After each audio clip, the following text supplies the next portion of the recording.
वो भी तो स्नान करने आए, और जो पहली पंक्ति में जाना चाहता था वो भी तो स्नान करने आए। तो क्या आप उनको मानव कह सकते हैं? मैं तो घोषणा कर सकता हूं कि वो मनुष्य नहीं थे। वो 2 मिनट जल्दी करें, इसके लिए उन्होंने कई माओं की गोद सूनी कर दी और कई बच्चों को मां के आंचल से उन्हें सदा के लिए दूर कर दिया। और तुम कहते हो तुम्हें संगम में पुण्य मिलेगा। क्या यह पुण्य उन लोगों को भी मिलेगा जिन लोगों ने पहली बार किसी को धक्का दिया होगा, जिनके कारण इतने लोग आज इस पृथ्वी पर नहीं हैं?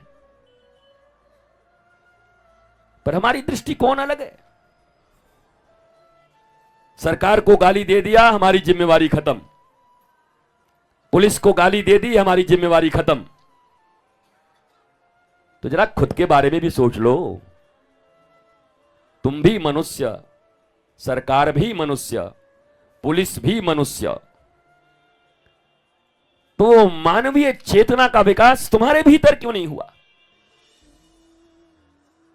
तुलसीदास की रामायण चीख चीख के कहती है, परहित सरिस धर्म नहीं भाई, पर पीड़ा सम नहीं अधमाई। दूसरे के हित के समान इस पृथ्वी पर कोई धर्म नहीं है। मैं पूछता हूं, वो कैसे धार्मिक लोग थे जिन्होंने दूसरों को दबा दिया और स्वयं संगम में स्नान करके पुण्य ले जाना चाहते थे? ये कौन लोग थे? ये कौन से रामचरितमानस का पाठ किया इन लोगों ने? और कहां की धार्मिकता थी इनके पास? व्यास जी कहते हैं, अष्टादश पुराणेषु व्यासस्य वचनम द्वयम, परोपकाराय पुण्याय पापाय परपीडनम। व्यास जी ने कहा, मैंने 18 पुराण लिखे,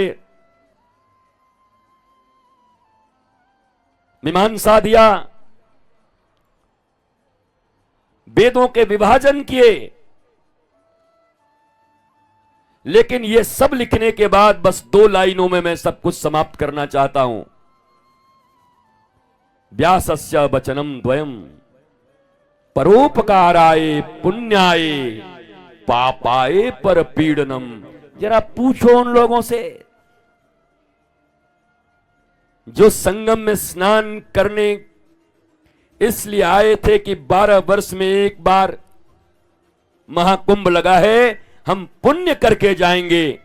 और व्यास जी जिस महापुराण में यह लिखा है संगम स्नान, उसी महापुराण के रचयिता कह रहे हैं कि ये 2 बातें ही मूल हैं। दूसरों को पीड़ा देने के समान कोई पाप इस जगत में नहीं है, और दूसरों के ऊपर उपकार सहायता करने से बड़ा कोई पुण्य इस जगत में नहीं है। तो वो कौन लोग थे जो यहां संगम में स्नान करके पुण्य कमाना चाहते थे?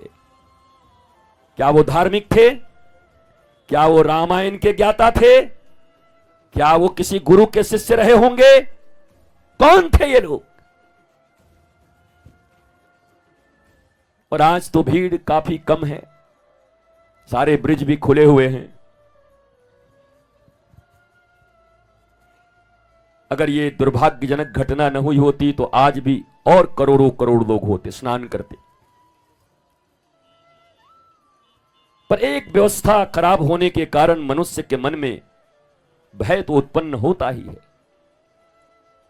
अब जरा सोचिए, आपने उन करोड़ों लाभार्थियों को जो बरसों से इच्छा बनाए हुए थे कि इस बार महाकुंभ जाकर स्नान करेंगे, 1-2 शाही स्नान हो जाएगा फिर हम जाएंगे, पर आज वो भयभीत हैं और स्नान करने नहीं आ पाए।